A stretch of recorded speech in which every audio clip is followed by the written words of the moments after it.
How does a normal person become a Buddha, an enlightened one, a fully awakened, wise, and compassionate being, someone who has realized the true meaning of life? This is the central question of Buddhism. In his first teaching after the Enlightenment, the Buddha presented the world with his basic answer, the foundation of his 45 years of teaching. He gave his insight in the framework of what he called the Four Noble Truths. That is, four things which are facts for a noble, or as he defined it, awakened person. The noble truth of suffering was first.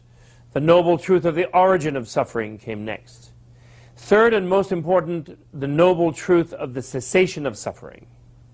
And fourth, the noble truth of the path that leads to the cessation from suffering.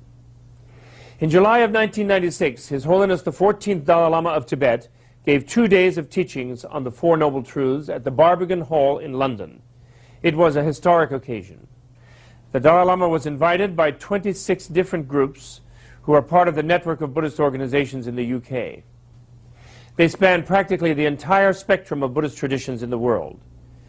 And while the historical significance of the teachings on the Four Noble Truths had a lot to do with it being the first time he had given them in such complete detail in the West, even more significant was the fact that it was the first time in modern Buddhist history that a major teaching was requested and attended by ordained clergy from just about every Buddhist denomination. The Barbican event was an ecumenical first. That it happened at all was undoubtedly due to the great respect with which the Dalai Lama is held, not just in the Buddhist world, but in the world at large. Up to 1949, when Tibet was invaded by Mao's Red Army, it was an isolated, forbidden land on the roof of the world, where foreigners were allowed only under special circumstances. In the Western imagination, and through most of the East as well, the Dalai Lamas were mythic figures shrouded in a far-off world of magic and mystery. When he was forced to flee Tibet in 1959, the 14th Dalai Lama brought much of that magical world with him into the 20th century. Since the mid-70s, he has traveled widely, speaking out on the tragedy of what is happening in Tibet, and teaching the tens of thousands of Westerners who are attracted to Buddhism. People sense that this simple monk, with the warm smile and enthusiastic laugh, really seems to live everything he talks about. Given the amount of time he spends devoted to his people, his mastery of the philosophies of all the Tibetan schools is astonishing. Even among Tibetan High Lamas, he is held in a respect that borders upon awe. So when he came to London to teach the Four Noble Truths, there was great anticipation of a truly memorable teaching. The Four Noble Truths are the foundations of Buddhism, the common ground of all the diverse Buddhist traditions in the world. We're told in the Dhammapada, a collection of the Buddha's most ancient sayings, that in the days following his enlightenment, the Buddha sat in perfect peace under the Bodhi tree. When he looked out at the passing world and saw the suffering of the masses of humanity, he wondered how the truth that he had realized, so subtle and profound, could be understood by others. He debated whether to remain in silence. Finally, moved by compassion for those with, as the sutra describes it, only a little dust in their eyes, he resolved to seek out the ascetics who had been his companions until just before his enlightenment. He found them in the deer park at Sarnath. There he first turned the wheel of Dharma with the teachings on the Four Noble Truths. By the end of the teaching, all five had realized enlightenment. The Four Noble Truths are often misunderstood as delivering a pessimistic message that suffering is inevitable. The precise opposite is the case. The major announcement of the truths is that suffering can be overcome. Buddha's unprecedented discovery was that freedom is possible. As he put it, the door to nirvana is open. The fact of nirvana is the third noble truth. Thus, the first noble truth is only the diagnosis of the problems of the unenlightened. The unenlightened do not know that their normal state is suffering compared to nirvana, why that is so, and that there is a complete cure and how it works. The Four Truths help us to understand these things one by one. As the Dalai Lama says, one must recognize the illness of suffering before one can attempt to cure. Recognizing the cause, one realizes that there is a cure, and then one can aspire to gain freedom from suffering. At the Barbican, the Dalai Lama taught the Four Noble Truths from the viewpoint of early monastic Buddhism first, then from the Mahayana or Universalist perspective, and finally from the point of view of Tibetan Vajrayana Buddhism. According to His Holiness, all these schools teach ways to understand the true nature of reality.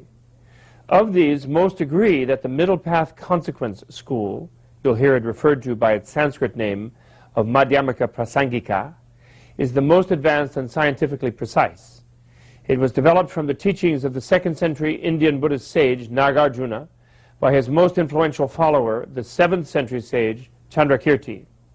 Madhyamaka Prasangika philosophers observe and explore physical and mental things and conclude that nothing exists absolutely, independently in isolation, but all things exist only relatively, depending on their causes and conditions. For example, this table here seems to possess an intrinsic tableness, an identity belonging to a class of objects of a certain form that perform a certain function. But obviously it didn't just materialize as a table from that seemingly intrinsic tableness. Before it was a table, it was lumber, and before it was lumber, it was a tree. Its tableness is a result of causes that other causes can remove. What does sit here is more or less a temporary configuration of wood that we can designate a table. In fact, I am presently using it as a chair. And if we were all termites, we might designate it as dinner. Similarly, everything in this universe of ours exists because of an interdependent network of causes and conditions. Everything is empty of intrinsic reality of its own. Everything, even this body that we tend to cherish so fondly, isn't it also a result of causes and conditions? Where is the self that we seem to think inhabits the flesh? What's left when this is reduced to a pile of ashes, or when it becomes food for worms? If there is no inherently existing self or soul, what is there? Obviously something. We function in this world. This table is not mere nothing. But if all things, events, and persons are without any intrinsic reality of their own, if everything is emptiness, then what is this world of phenomena, and what are we, the consciousness, we think, that perceives it? Here some schools, like the idealists, called Chittamatran, fall into an absolutist pitfall by saying that there is nothing but the mind, ultimately emptiness, and denying any reality at all to self and things. In this way, they're similar to the idealist or pantheist schools in Western philosophy. Other schools fall into the nihilistic trap by asserting that the only reality is the relative one, that emptiness is just meaninglessness, completely negative. The Madhyamaka Prasangika school avoids both of these extremes. Unlike the absolutists, it does not deny the relative, designated reality of persons and things. And unlike the nihilists, it does not deny the reality of the absolute. Rather, it comes to the conclusion that the relative can only exist because of the absolute, and the absolute can only exist because of the relative. Or, expressed more poetically, the all is the one, and the one is the all. By correctly deepening our understanding of this emptiness of intrinsic reality of all things, we eventually come to the direct realization of emptiness, which transforms us and gives us the ability to relate to things freely and to beings compassionately. This is our highest possible happiness, nirvana, or enlightenment, the freedom from suffering that is the bottom line of the Buddha's teachings on the Four Noble Truths. According to the magnificent play Sutra, when he was enlightened, the Buddha first said, profound, peaceful, unfabricated, translucent, uncreated. This reality I have found is like the elixir